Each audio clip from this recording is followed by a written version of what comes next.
সেই মেহেরপুর জেলার ভিতরে আগত কোমরপুর গ্রাম। আর এখানে বিশেষ করে কোমরপুর গ্রামটি এত বিখ্যাত কেন এবং এই মেহেরপুর জেলাটির এত নামডাক কেন সেটা আমি আজকে বলবো।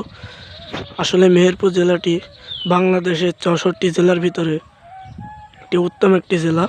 আর এই জেলাটি এত বিখ্যাত হলো কেন সেটা আমি বলবো। জেলাটি বিখ্যাত হয়েছে গান বাজনার জন্য। জেলাটি 10 গ্রামে গান বাজনা হয়ে থাকে। তার ভিতরে একটি হচ্ছে জীবন্ত বাউল টিম আর একটি দিগন্ত বাউল টিম। তো তাদের ভিতরে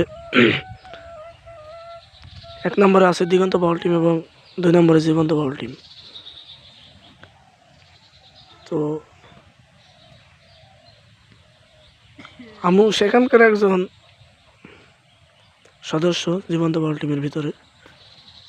যারা আমাদের দিয়ে প্রোগ্রাম করতে যাচ্ছেন যোগাযোগ করতে পারেন।